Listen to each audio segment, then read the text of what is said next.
Good morning everyone. So for today's video guys ay magdadali tayo ng ating punda na medyo luma na. So white is gagawin natin siyang yellow. I-mix natin na ng kulay maroon. So babasahin lang natin yung ating punda, then pigaan natin.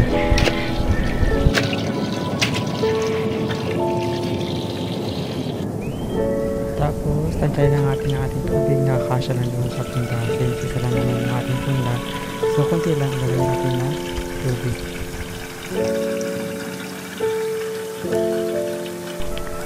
So, ayan guys, papakuloy na natin yan. Then, kapag kumulo na, is ilalagyan natin pangkulay. So, meron tayo ditong dilaw, maroon, black, blue, tsaka yan. So, ilalagyan natin yung kulay dilaw. Tapos, haluan natin ng maroon. Tatignan natin kung ano yung mag-result na mamaya. Tansyahin lang natin yung asin.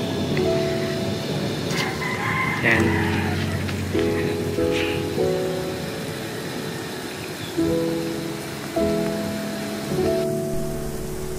So dito guys, ilalagay na po natin yung ating jubos. Yung gamit nating brand is Polar Bear brand na jubos. So ito, hindi ko ba alam kung orange to or yellow. So ayan, basta wala kasi nakalagay na na pangalan doon sa sachet niya. So yan, ilagay natin yung dalawa.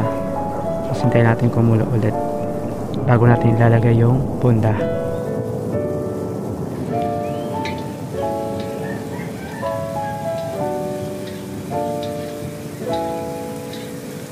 So yellow siya kaya medyo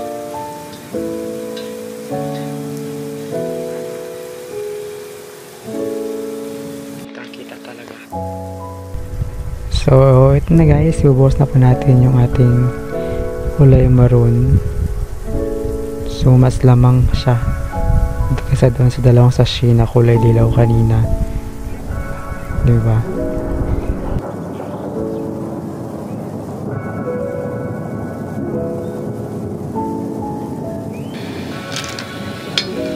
Tignan natin.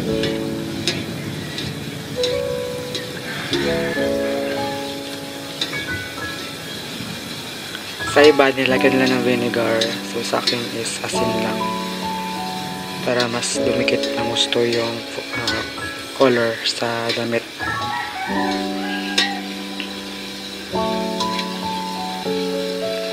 Wala kasing vinegar, so asin lang nilagay natin. So, nilagay na natin yung ating punda. Dapat basa siya.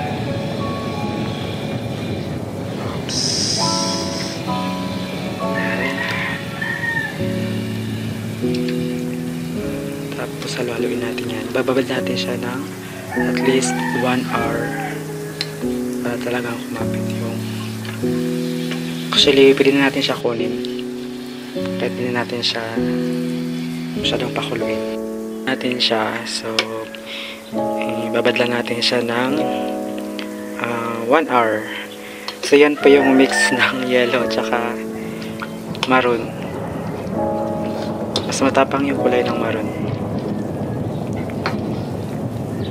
Nabusan kasi ako ng dye. So yan, ni-mix ko na lang siya. So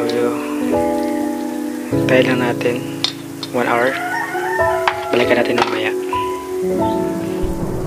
Yung pinalabasan niya is parang naging orange. So tatanggalin natin guys. Pamalawan natin.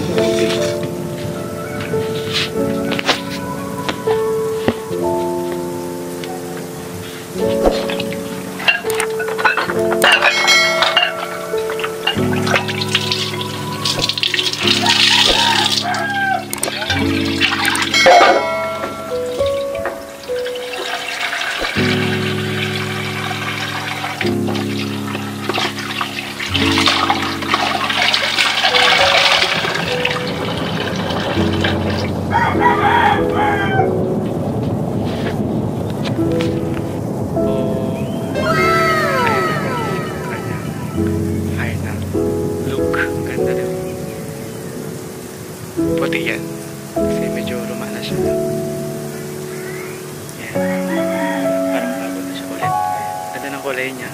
Ano ng mix ng kulay ng yellow tsaka maroon.